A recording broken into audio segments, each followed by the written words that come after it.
Alors, le député du Gard, Olivier Gaillard, et 41 autres députés ont demandé au gouvernement de rouvrir certains restaurants, notamment pour les ouvriers. Donc, si tu avais des ouvriers, bonjour Alain, tu aurais pu ouvrir? Bonjour, oui, mais il faut des chantiers dans le quartier et puis il faut que c'est à eux de faire la demande. Moi j'ai fait la demande, mais il n'y a pas eu de retour.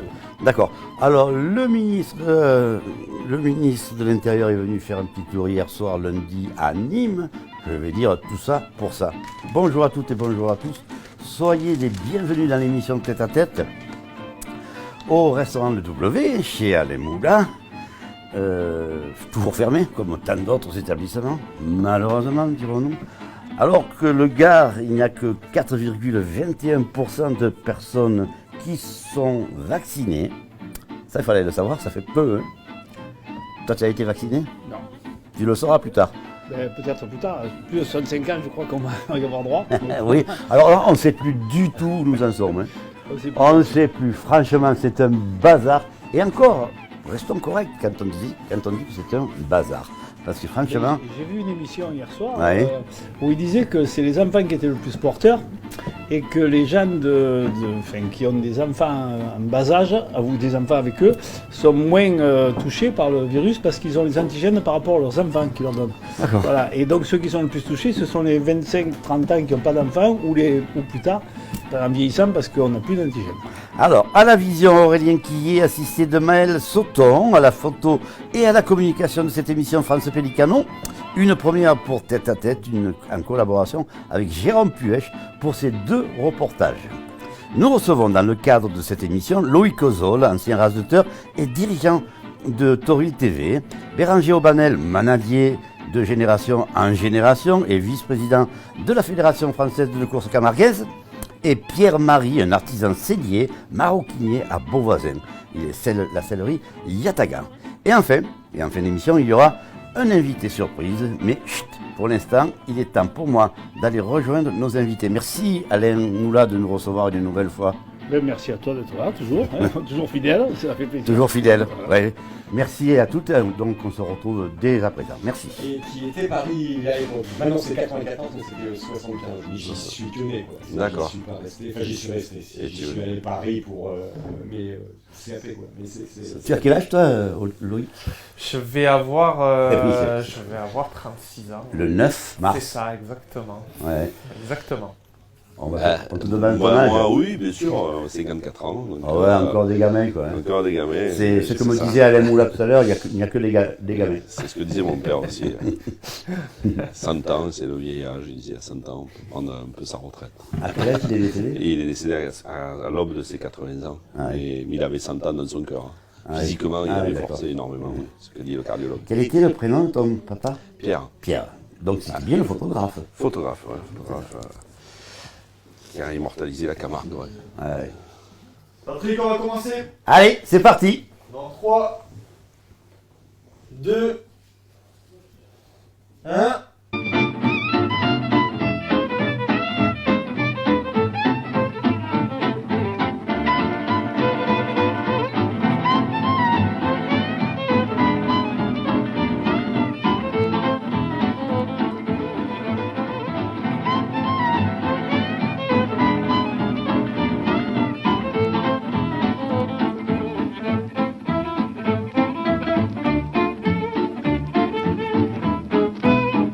Pantalon, costume sur mesure et personnalisé. NS Concept, son miroir virtuel. NS Concept, 12 rue Régal à Nîmes. Le face-à-face entre l'homme et l'animal est spectaculaire. On retient son souffle, on applaudit et on vibre devant l'adresse des raseteurs et la puissance de l'animal. Bonjour messieurs, soyez les bienvenus dans l'émission Tête à Tête. Bonjour. Bonjour Patrick. Ça va, le voyage s'est bien passé? Parfait. Pas trop de problèmes? Pas trop de problèmes, non. Non, avec le soleil, ça va. Alors, Loïc Ozol du Kellar. Oui, c'est ça. Tu habites toujours le Kellar? Toujours, j'ai fait une escale pendant une quinzaine d'années sur Arles quand même, parce que j'ai vécu maintenant près de 14 ans sur Arles. Et puis là, je suis revenu au Kellar depuis maintenant 3-4 ans, ouais. D'accord. Donc vous pourrez toujours lui souhaiter le 9 mars son anniversaire. C'est ça. Merci en tout cas d'être présent. Tu sais que ça me fait particulièrement plaisir, parce que moi, je t'ai connu par l'intermédiaire, bien sûr, de TV Toril, hein, parce Ouais, que c'est important. Et je t'ai trouvé de suite très sympathique. Et, C'est vrai. hein, c'est vrai. C'est vrai, tout à fait. Il est resté très, ce très qu'il est. avenant. C'est parfait. C'est parfait. Merci. Comme on aime les gens. Voilà. Alors, à quel âge as-tu pris ta retraite et mis tes crochets au placard? Eh bien, pas encore, en fait. Je ne suis. Bon, là, il y a 2 années assez particulières. J'ai pris un très gros coup de corne en 2015, 16 même, qui m'a valu une bonne rééducation. Et puis en parallèle, en fait, j'ai quand même bossé, enfin, je bossais pas mal à la Fédé à l'époque, et puis on a développé Toril TV. Donc, j'ai pas encore pris ma retraite officiellement, j'ai du mal. J'ai beaucoup de mal. Je sais que ça approche et que ça arrive.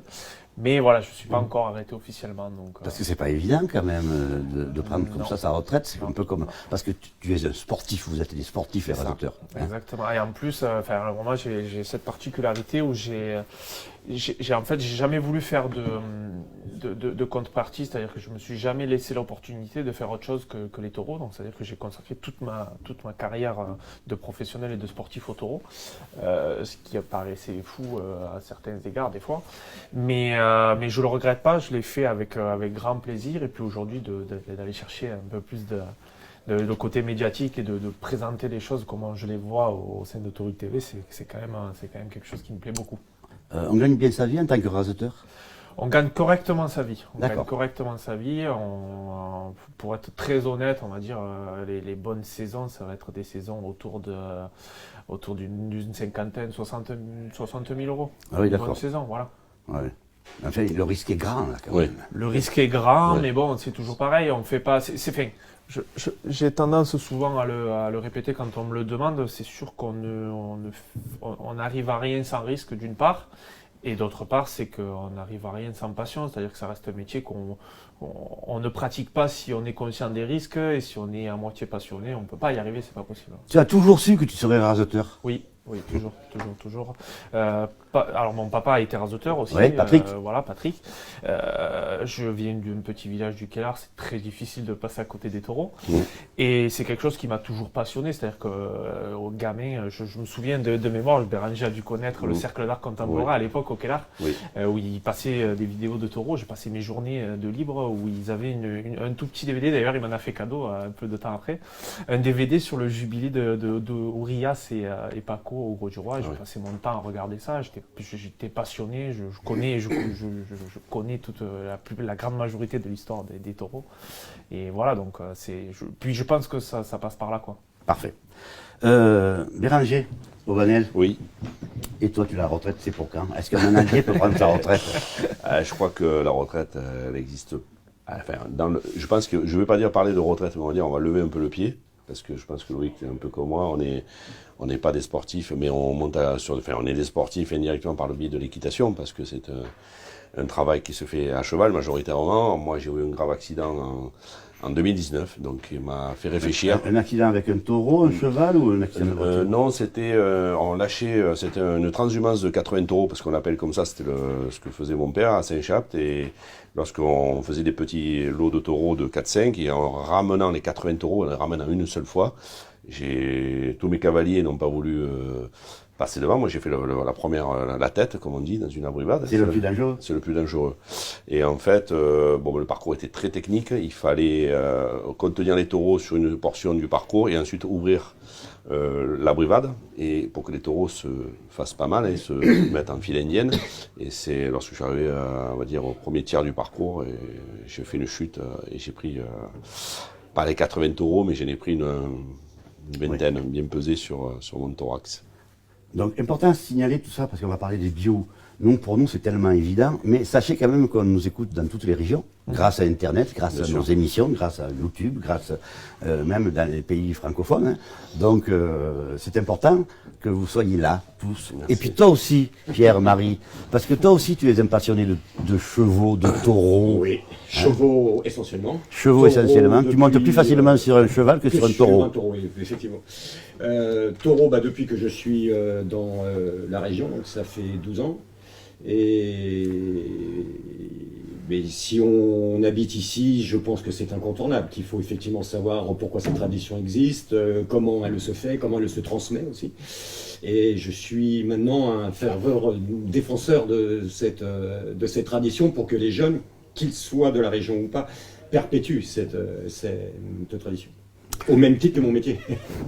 Là, on a amené quelques échantillons de ce que tu fabriques. Hein. Ce Oui. sont des. Qu'est-ce que c'est que tu nous as amené là? Ça, c'est une copie exacte d'une sacoche de sel Camargue. J'en ai fait un objet dérivé qu'on peut mettre sur sa moto, qu'on peut mettre à la ceinture, qu'on peut mettre. Mais elle est vraiment faite traditionnellement. C'est-à-dire ça. qu'elle a toujours été faite comme ça. Oui. D'accord. Ça, c'est ni plus ni moins qu'un étui de téléphone avec effectivement le festonnage qui le fait toujours repenser à la Camargue. Parfait. Donc alors pour chaque émission, nous proposons une nouvelle rubrique, ne serait-ce que de la part d'une Canadienne de France, France Pélicano, la plus nîmoise des Canadiennes ou la plus canadienne des Nîmoises, je ne sais pas. Alors si tu veux venir te poser, alors je ne connais pas je ne sais pas la question. Hein. C'est une surprise. Alors, Bonjour. bonjour. Alors la question concerne la course camarguaise.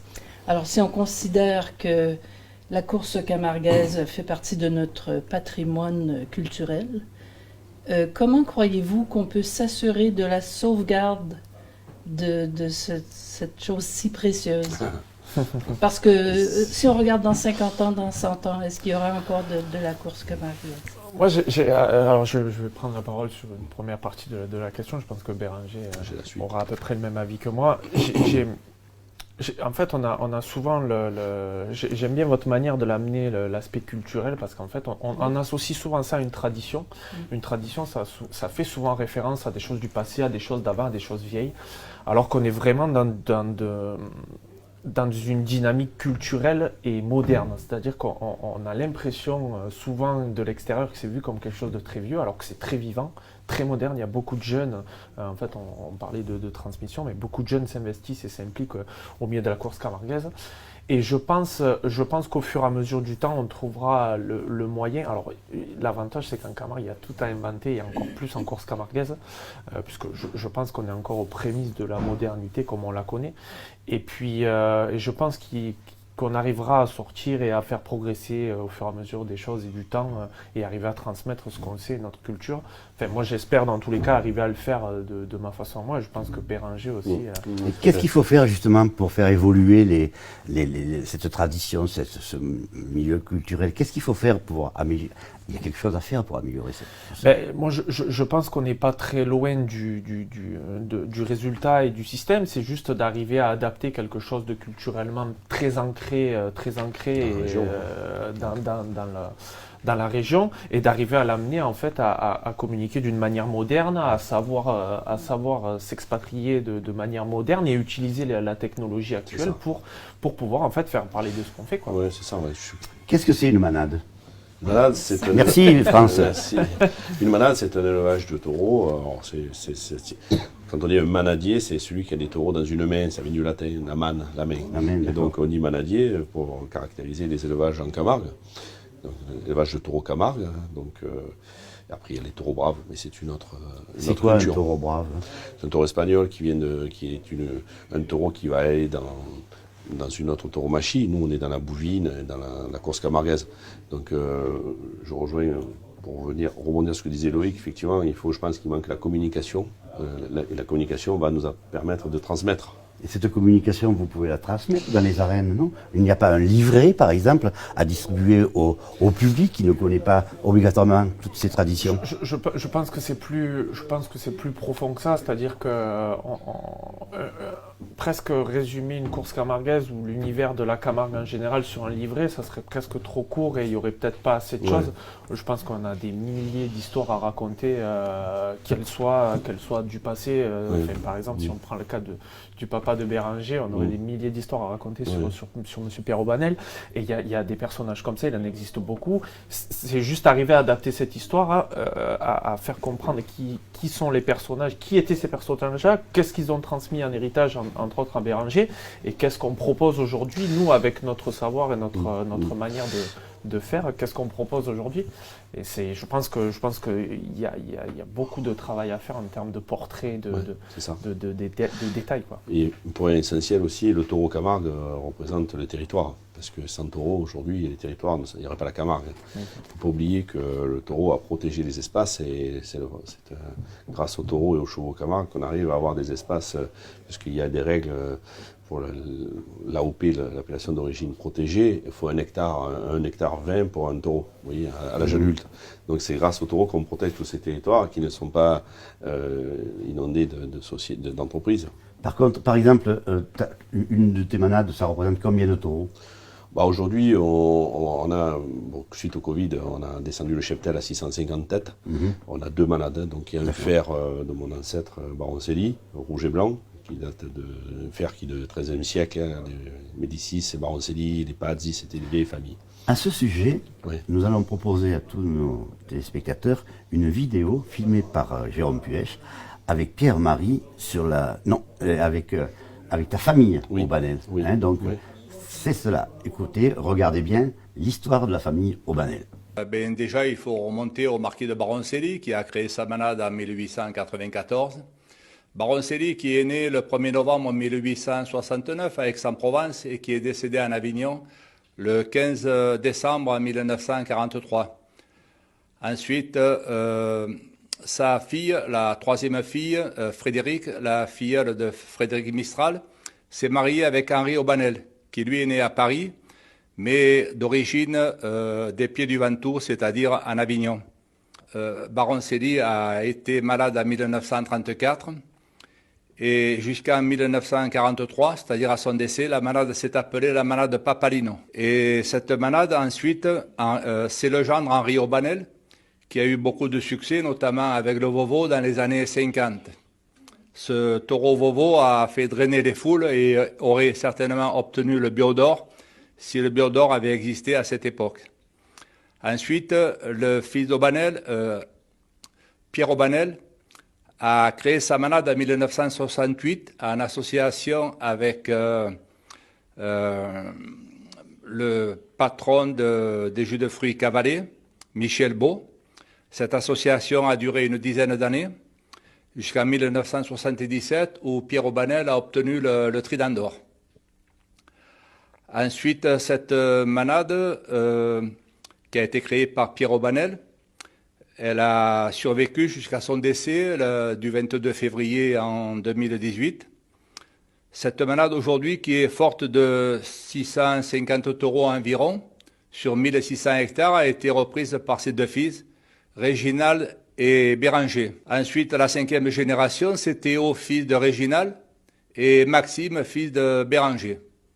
Il faut quand même se souvenir que Pierre Aubanel a été un photographe de talent, photographe camarguais à la renommée mondiale et qui a excellé dans ce domaine avant de se mettre à son compte lorsqu'il a créé sa manade au domaine du Barjac. Voilà. Alors, merci. Merci. On voit que la culture est importante. On voit que c'est de génération en génération. Oui. C'est l'amour de ce taureau, l'amour de la Camargue. D'abord, c'est l'amour de la Camargue ou l'amour du taureau? Il y a les deux. Moi, je dirais le taureau d'abord. Je pense qu'on est tous fascinés par le taureau parce que, comme Loïc, moi petit, j'ai baigné dans les taureaux. Je suis né dans les taureaux. Et d'abord, au début, c'était le taureau. J'ai l'adrénaline en fait avec le taureau. C'est un animal qui a toujours été depuis l'aube des temps. Hein, le taureau, l'homme a toujours voulu s'approcher, combattre le taureau au sens pour mesurer sa force en fait. Et je crois que les raseteurs font dans cet esprit qu'ils vont raseter en mettant leur vie en. La notion en fait que je retiens de ce que tu disais, Loïc, c'est qu'en fait, si on réfléchit, on ne ferait pas ce métier, nous, les manadiers. Et je pense que les raseteurs, c'est pareil. Toi aussi? Ah oui, Mais pourtant, toi, tu as été proche des taureaux toute ta vie, depuis toujours. Donc, tu savais que tu allais devenir oui, je savais. Je me suis pas laissé le choix de devenir ça parce que, voilà, j'ai organisé ma vie pour raseter et pour tourner autour des taureaux, peu importe ce qui pouvait m'arriver, peu importe ce que ça engendrait.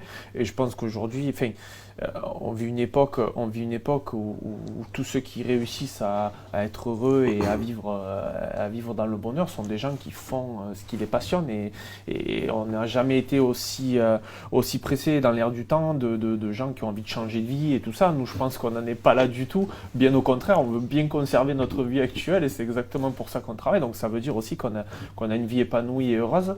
Et je reviens à ce que je disais, c'est que pour devenir raseteur, on réfléchit pas à ça. Voilà, c'est un peu l'inverse de ce qu'on inculque souvent à l'école, c'est qu'on apprend à faire un métier pour gagner de l'argent et gagner sa vie. Nous, on a fait l'inverse, quoi. On est allé au bout de notre passion, et puis on verra bien ce qu'on en fera. Et je pense que la finalité, elle est là, et c'est comme ça qu'on arrive à tenir. Il y a la transmission, tu as parlé de la transmission, tu en as parlé tout à l'heure, et on en parlera un peu plus longuement tout à l'heure avec ton papa Patrick. Oui. Toi, que vas-tu transmettre? Est-ce que tu as quelqu'un à qui transmettre? Oui, alors on trouve toujours quelques personnes. Là, en ce moment, je m'en occupe. Il vient me voir pour apprendre le métier. C'est le petit de Stéphane Kézak, donc Lucas Kézak, qui est un passionné, qui lui travaille avec son père à la manade. La sellerie, il l'a toujours absorbé, disons, et il ne trouvait pas de cellier. Et pourtant, on n'en manque pas.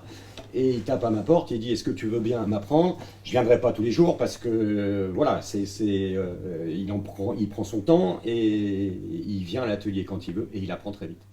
Ça, c'est une belle transmission. Des jeunes qui demandent à rentrer dans notre métier, en sellerie je parle, il y en a quasiment plus. Ah ouais. Ça va être fini. Mais pourtant, les cavaliers montent sur des chevaux quand même. C'est exact, mais pourquoi une selle, ce n'est pas standard quand même. Non, ce n'est pas standard, mais les jeunes ne veulent plus faire ça, ou ne veulent pas faire ça.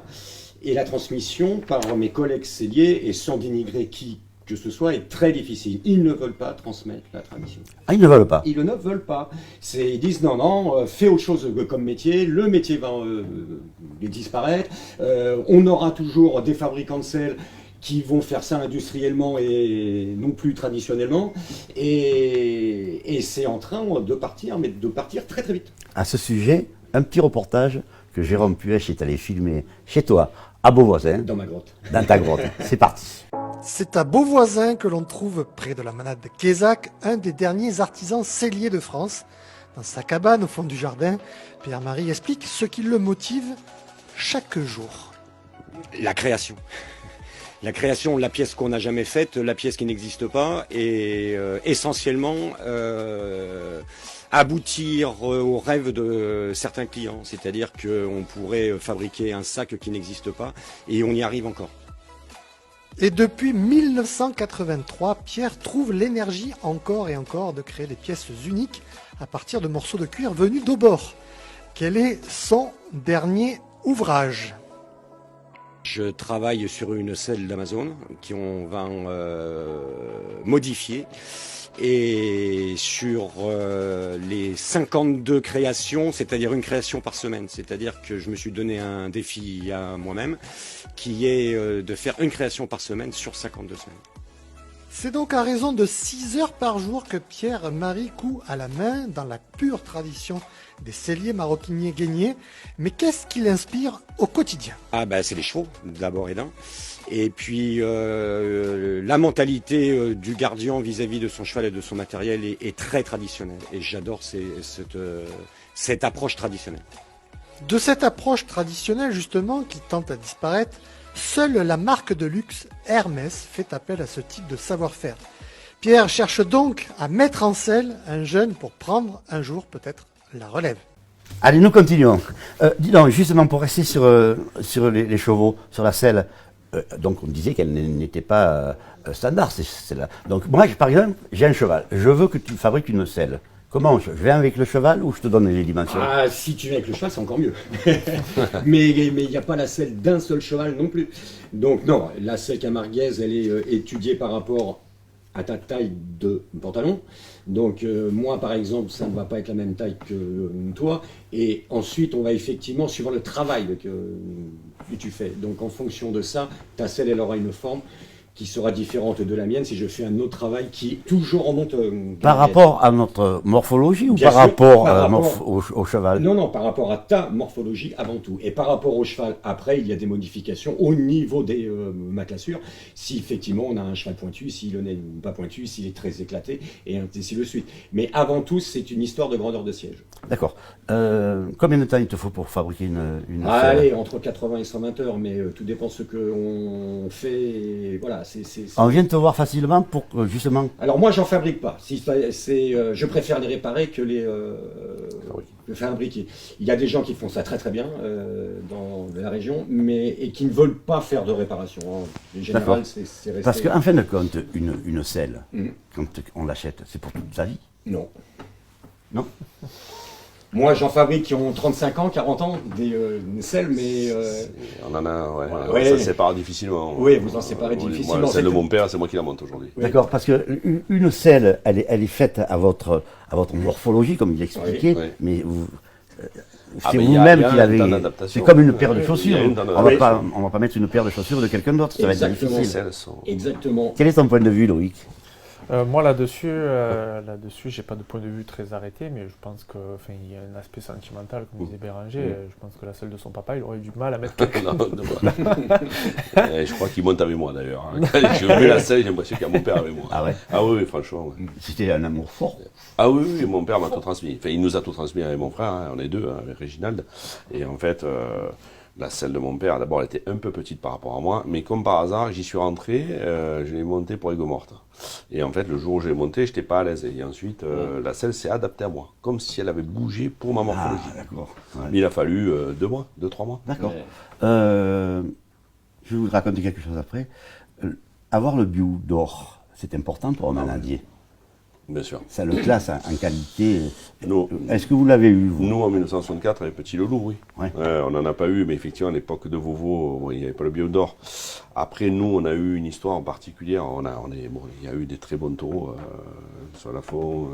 Je ne vais pas tous citer la manade Laurent, avec qui je travaille actuellement, et Patrick Laurent, puisqu'ils ont du sang baroncellien. Jupiter est un pur baroncelli, puisque, en fait, mon grand-père, le marquis, quand la manade s'est transmise, on va dire, à Henri Aubanel, donc à son gendre, Vovo a été managé, comme on dit, par Paul Laurent. Et Paul Laurent a acheté les vaches baroncelliennes. Et donc, les taureaux, bien sûr, le bio d'or qui sort aujourd'hui, la race de Baroncelli a un peu inondé la Camargue. Et c'est comme ça qu'il y a eu des bio d'or. Nous, on n'en a pas. Nous, on cherche, là, on a mis un objectif d'en avoir un. Oui, D'accord. Donc, on décide d'avoir un bio d'or. On dit, tiens, on va prendre on celui-là. a quelques espoirs. Voilà, on a retravaillé pour l'avoir. Voilà, parce qu'il y a du travail. Voilà, Toi qui as raseté, tu peux nous en parler un petit peu de ce bio d'or? Alors c'est pareil, un bio d'or, ça reste pour un raseteur empreint d'histoire, c'est-à-dire que moi j'aurais rêvé, par exemple, raseter Ourias, qui n'a pas été forcément un bio d'or. Ouais. J'aurais rêvé de raseter Goya, j'aurais rêvé de raseter Tristan, par exemple, qui ont été des très très grands taureaux. Mais en même temps, j'ai traversé une génération de taureaux assez fantastique, bio d'or ou pas d'ailleurs. Je vais prendre un exemple, Renoir de Cuillé. J'ai adoré Vincent d'Aubanel, qui est un taureau qui appartient à Béranger. Garland, Desbaumel, Rodin, Michou, qui sont des taureaux qui ont marqué une génération, une époque. Guépard aussi de Cuillé, qui a été bio d'or. J'ai traversé moi une génération de taureaux exceptionnels.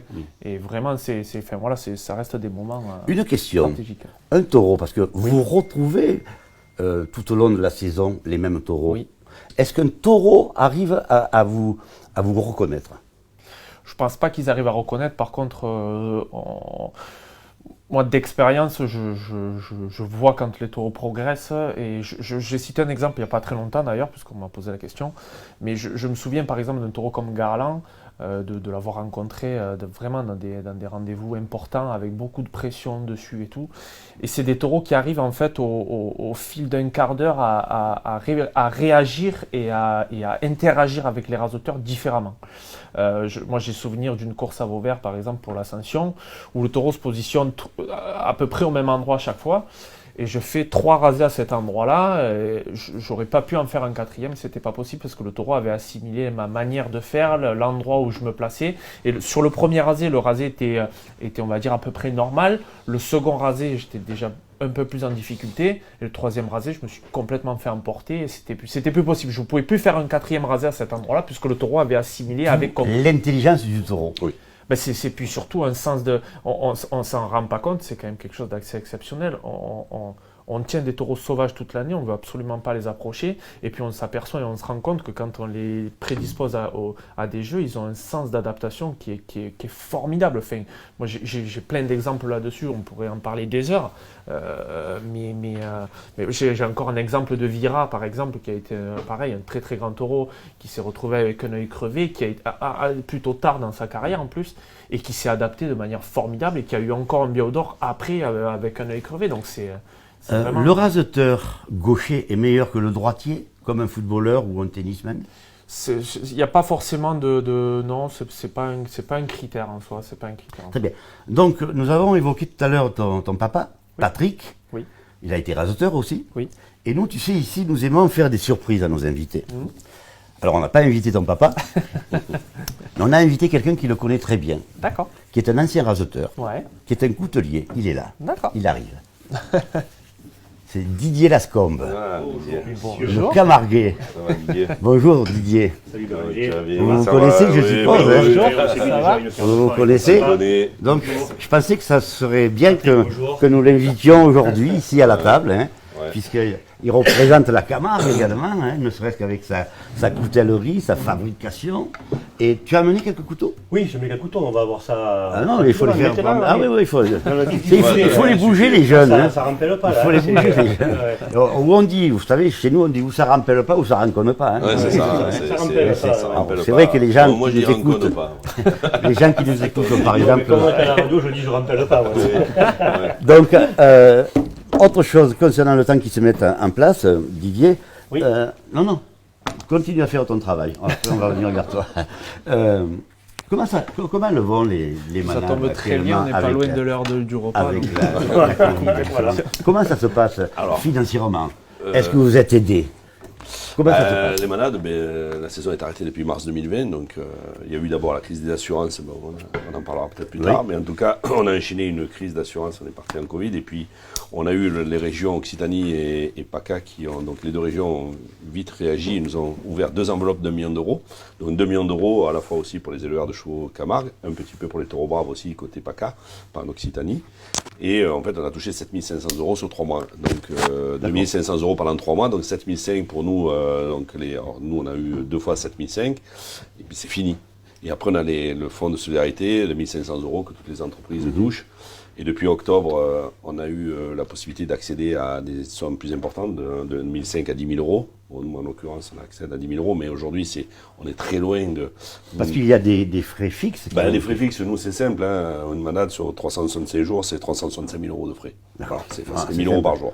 Ouais. Donc en fait, d'avoir des taureaux, ça coûte très cher parce qu'il nous faut des territoires, il nous faut les entretenir, les clôtures, le foin, les prophylaxies, le personnel.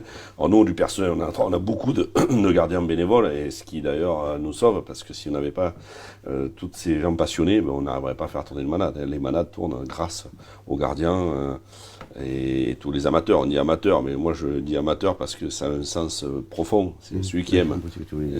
L'amateurisme, c'est pas l'amateurisme, ce sont des gens professionnels, et c'est grâce à ces personnes qu'on arrive à vivre. Parce que sans manadier, il n'y a pas de raseteur, il n'y a pas de course. Ah non, tout est complet. Alors, elles vont reprendre quand ces courses? C'est une excellente question à laquelle je n'ai pas la réponse. Parce que normalement, normalement c'est en mars que ça reprend. Ça aurait déjà dû reprendre le week-end du 28 février, le dimanche, avec la journée Fonfon, qui a été déjà reportée. Il devait y avoir le congrès le week-end du 7 mars, qui a été aussi reporté. Donc je pense qu'on est un peu dans le même état que tout le monde. Tout le monde attend de savoir un peu, parce qu'on est vraiment dans une période particulière où tout le monde donne son avis, mais personne ne sait rien. Donc c'est compliqué de décider. On entend tellement de choses qui se contredisent toute la journée, hein, avec ça. Que ce soit sur les vaccins, avant c'était avec les masques, etc. Didier. Oui, poulet. Oui, poulet. Le Camarguais. Le Camarguais, ouais. Alors, c'est une coutellerie qui se situe à Bezous. Toujours à Bezous, toujours à Bezous. Alors, comment ça se passe pour toi? Ils sont magnifiques, ces couteaux. Ça se passe avec des hauts et des bas, hein, comme je pense tous les artisans manadiers collègues qui sont dans la même situation que nous, hein, restaurateurs, barman, tous les corps de métier, l'artisanat et autres. Hein. C'est compliqué. Voilà, c'est compliqué. On ne sait pas trop s'ils vont nous confiner, on ne sait pas trop s'ils vont nous relâcher. Ils ont fermé à 18h, donc ce qui veut dire qu'à partir de 5h, moi, le magasin, j'ai plus personne. Avant 19h, c'était bien, on avait un peu de monde jusqu'à 18h, 18h15. Là, à 5h, 5h15, c'est fini. Hein, c'est fini. C'est walking dead, il n'y a plus personne dans les rues. Hein, donc c'est apéritif obligatoire. Apéritif obligatoire, oui, mais bon, je préférerais qu'on fasse l'apéro un peu plus tard, tu vois ce que je veux dire. Et qu'on travaille un peu plus avant pour gagner 4 sous. Non, c'est compliqué, écoute, on vit une époque qu'on ne pouvait pas prévoir et puis on y est en plein dedans. Je pense qu'on va y être encore, tant que tout le monde ne sera pas vacciné et tout le reste, je pense qu'on va être encore pour un petit moment. D'autant que vous êtes en pleine restructuration, toi et ton fils, non? Oui, et la donc oui, depuis le 1er janvier, Clément s'est associé avec moi. Et puis là, on est en train de revoir comment on n'aura pas cette année, on n'aura pas de groupe, pas de bus. L'année dernière, tout a été annulé au dernier moment, cause Covid. Cette année, j'ai une pensée particulière pour tous les gens qui organisent des groupes et compagnies dans la région, parce qu'ils ne savent pas eux non plus comment ils vont être mangés. Hein. Donc cette année, on a décidé de prendre un petit peu le taureau par les cornes. Ça me rappelle un peu ma jeunesse. Maintenant, et oui, justement, je voulais en revenir. C'est trop vieux, on en parlera après. Donc on restructure un petit peu, on refait un joli site internet. On va racheter une machine à graver, on va graver maintenant devant les clients, non plus au premier étage comme on le fait à l'atelier. Clément va s'occuper de tous les réseaux sociaux, il va s'occuper de tout ça, quoi. Il y aura une tâche bien définie dans l'entreprise. Voilà, on va développer un axe de travail qu'on ne maîtrisait pas avant, qu'on faisait à la vite. Là maintenant, je mets quelqu'un, Clément va s'en occuper et on va essayer de développer cette partie-là pour essayer de combler le chiffre d'affaires qui nous manque par rapport à toutes les foires expo, tous les groupes, les cars, voilà. Parce qu'il y a une bonne publicité, les couteaux marchent bien puisqu'il y a un pansement sur le doigt. Ouais, là, mais c'est exact. Bravo. Ça, c'est risque du métier. Je me suis coupé le doigt. Il va te les couteaux sont très bons. J'ai tellement l'habitude que tout le monde ne fait plus attention et puis paf, on fait ce qu'il ne faut pas faire. Alors, pour en revenir à nos courses camarguaises, si admettons que le week-end prochain, ça redémarre. Il y aura un nombre de spectateurs limité, donc l'ambiance ne sera pas du tout la même, et on ne peut pas faire une course camarguaise sans public. Ben, c'est toujours pareil, c'est toujours la grande question de se dire est-ce qu'on reprend sans public ou est-ce qu'on attend d'avoir le public.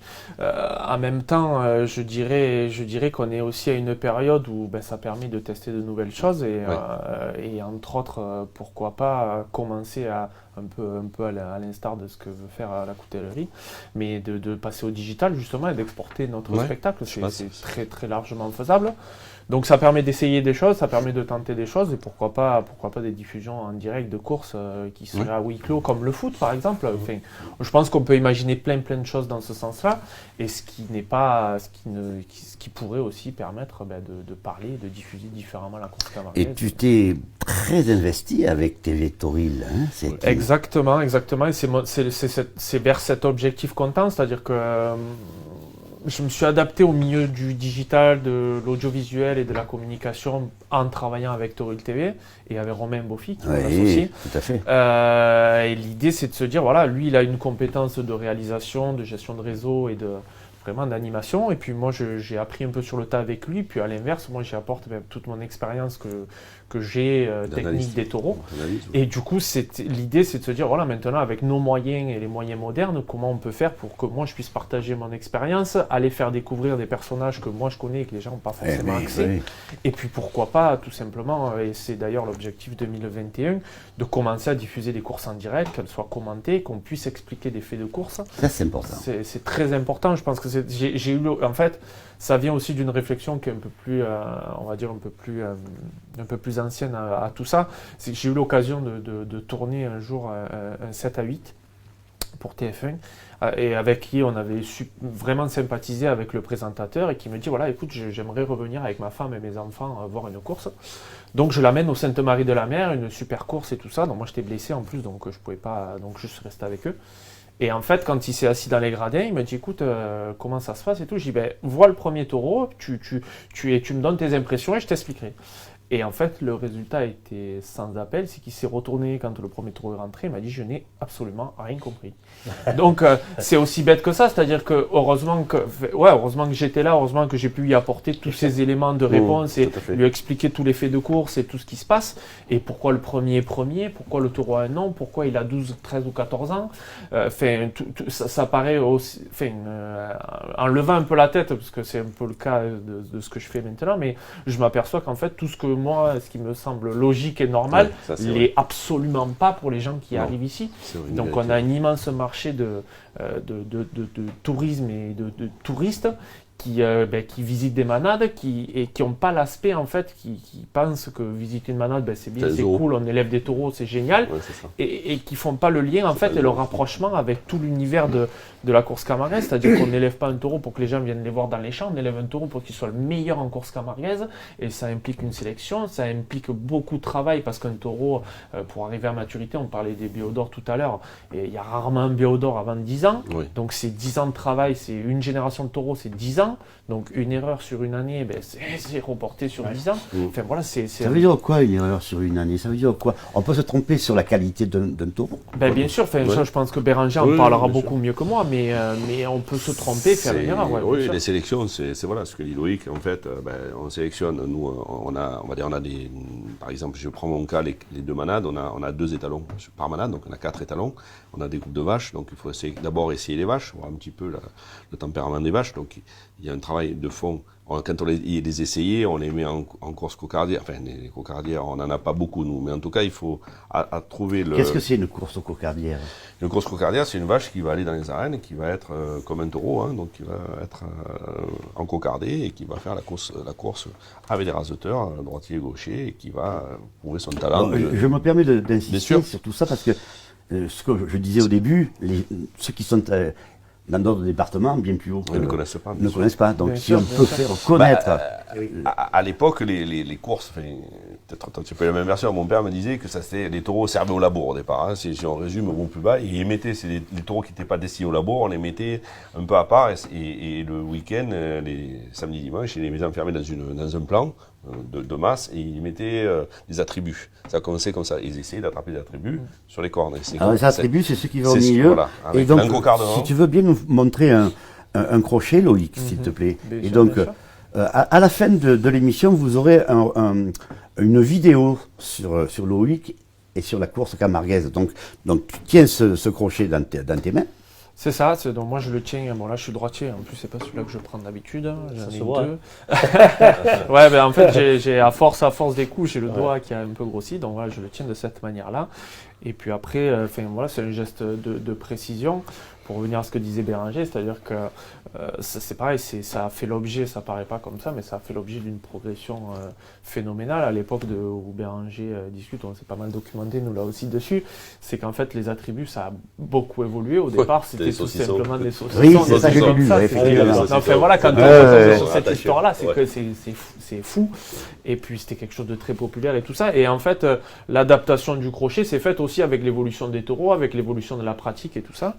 Et puis voilà, et maintenant c'est un geste, alors c'est pareil, ça paraît là, je vous montre un crochet, pour la plupart des gens qui ne connaissent pas, ils vont trouver ça absolument fou, mais c'est un geste très technique, c'est-à-dire qu'on fait pas n'importe quoi, on pose notre main de manière bien précise parce qu'un attribut c'est pas très gros, et puis surtout ça demande des années et des années de pratique pour être adroit, précis et arriver à accumuler des attributs sans faire mal, sans faire mal, et c'est très rare et c'est très souvent malencontreux de blesser un taureau, et d'ailleurs la plupart du temps on s'excuse, voilà, mais c'est malencontreux et c'est pas l'objectif. Il y a un grand respect de la part du raseteur pour le taureau.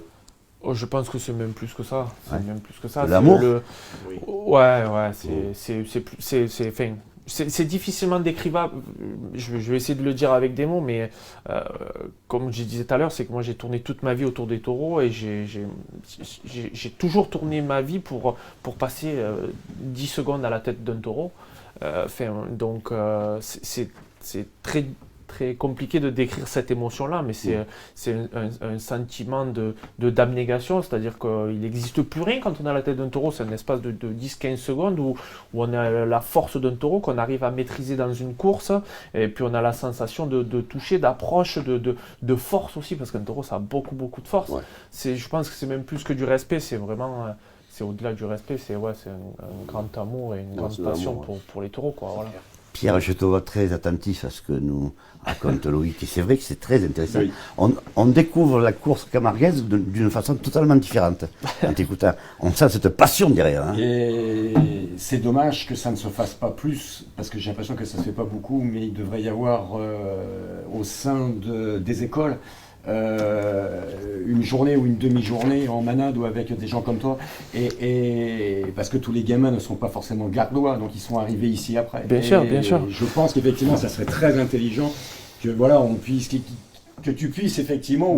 C'est un appel qu'on peut lancer à la Fédération française de la course camarguaise, c'est toi qui gères ça. Je pense que ça serait très intelligent. Oui, il n'y a pas que la Fédération, il y a les mairies, le TAP. Moi j'ai fait le temps d'activités périscolaires avec la mairie de Saint-Gilles qui est lancée pour les activités pour les jeunes scolaires, et en fait on a fait découvrir le taureau. Mais c'est vrai que Didier connaît bien le sujet aussi, c'est pas un zoo, voilà. On est malade, c'est pas un zoo. Le problème c'est quand les gens arrivent chez nous, ils ont l'impression d'aller découvrir un zoo, un safari, un truc comme ça. Non, c'est pas ça. Qu'est-ce que tu en penses, Didier? Tout à fait d'accord avec ce que vient de dire Béranger.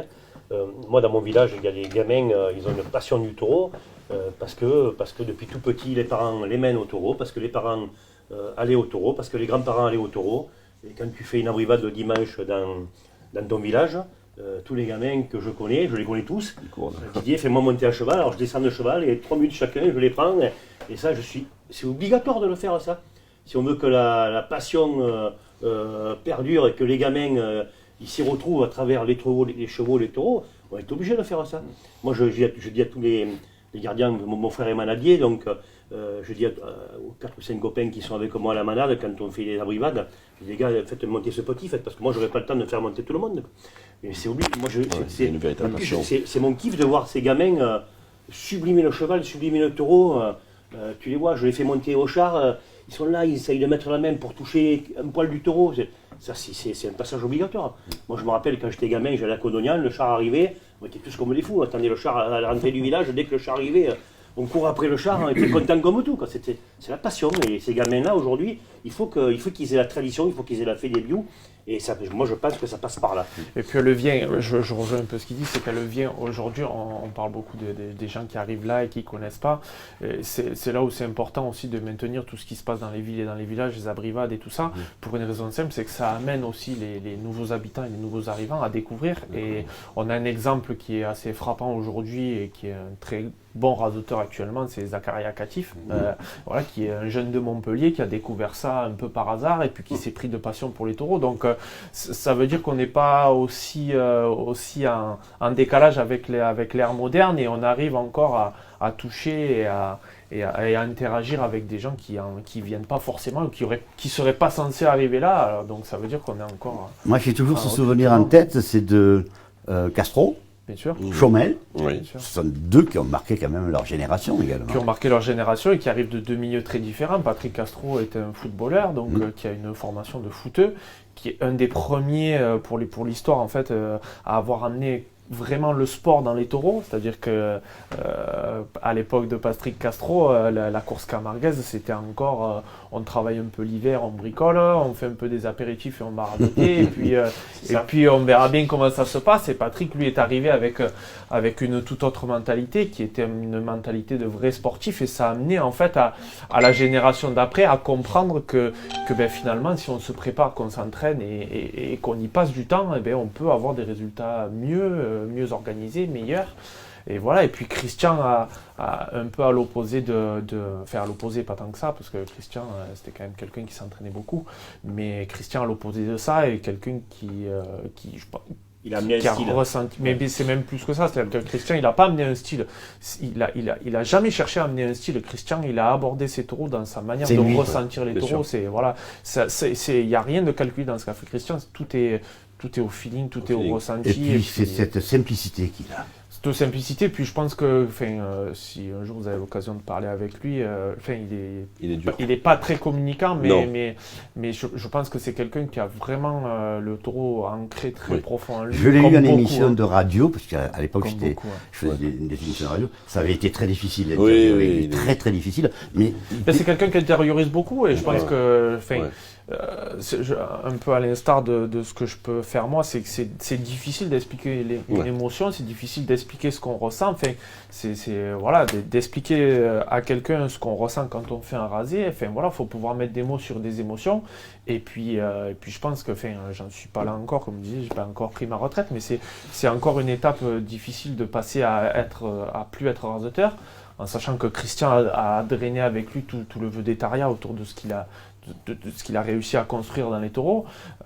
Donc on passe un jour d'un très grand raseteur à physiquement on ne peut plus et on fait autre chose, et puis en fait on s'aperçoit que toute notre vie tourne autour des taureaux.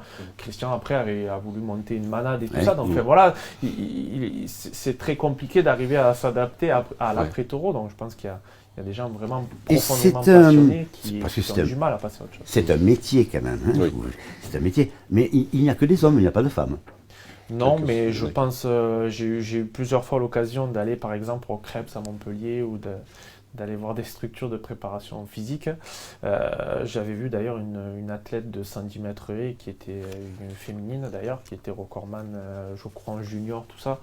Elle aurait aucun mal à raseter. Maintenant, est-ce que la pratique est suffisamment attrayante pour vraiment drainer une génération de sportives? Il y en a quelques-unes. Je pense qu'il y en a quelques-unes. Il y en a 2-3 qui sortent. Ça viendra. Ça va venir de toute façon. Vous savez que ça va très vite. Là, il nous reste pratiquement plus de temps. J'avais énormément d'autres questions à vous poser. Je voulais que tu nous parles un petit peu de ce qui vous arrive avec les assureurs. Qu'est-ce qu'ils vous ont fait, ces gens-là? Les assureurs, c'est une longue histoire. Bon, on va dire que l'assurance, d'assurer un métier, en fait, déjà d'être propriétaire d'un taureau, il y a les lois de Napoléon, 1385 du Code civil, 1242, 1243 du Code civil. Elles existent, tout propriétaire d'animal en est responsable. Et cette loi nous condamne systématiquement, que ce soit dans les abrivades bandides, ou même parfois en course. En course, ça s'est un peu réglementé avec le sport qui a permis d'encadrer au mieux le raseteur et le manadier et les gardiens. Mais en fait, l'assureur principal qui s'appelle Groupama, pour ne pas les citer, qui est majoritaire pour les 116 malades que nous sommes, en fait, c'est simple, on a 100 000 euros d'annuité versus 4 millions d'euros d'accidents corporels. Donc eux, ils ont dit, les sociétaires de Groupama ont dit non, on ne peut plus rester, donc ils ont pris les tarifs et ils ont fait x5 tout ce qui est assurance sur le domaine public. C'est-à-dire, domaine privé, ça n'a pas bougé, responsabilité civile agricole, un manadier a besoin d'une responsabilité civile agricole et d'une responsabilité civile, tout ce qui est activité jeu-taurin. Jeu-taurin en manade, pas de souci, ça reste au même tarif. Jeu-taurin, voie publique, abrivade bandide et course au plan, je veux le dire. C'est vrai qu'il y a eu pas mal d'accidents aussi. Il y a eu pas mal d'accidents, mais en fait, quand on regarde à la loupe, sur 3500 abrivades, il y a peu d'accidents en fait. Mais chaque fois qu'il y en a un, c'est 1 million d'euros. Voilà, donc il y en a eu 4 ou 5 qui nous ont fait... Parfait. Didier, tu as été raseteur? Oui. Tu as été embroché un petit peu, toi? Oui. J'ai raseté avec son papa d'ailleurs. Avec Patrick. Donc, il me semble, peut-être je peux me tromper, ton père était gaucher? Oui. Comme moi, donc on était deux gauchers. Lui, Freddy Sol à gauche à l'époque. C'est eux que je me rappelle parce qu'on était copains, voilà. Son papa, je l'ai eu revu une paire de fois, notamment, je crois, ta dernière course, quand tu as gagné ton 3e ou 4e trophée des As sur Arles. C'était le combien ça devait être en 2013. Voilà, puis après je l'ai revu à Nîmes et une autre finale l'année d'après, parce que je crois que c'est toujours à l'alternance. Et puis après, ça fait un petit moment que je l'ai plus revu pendant chacun de nous.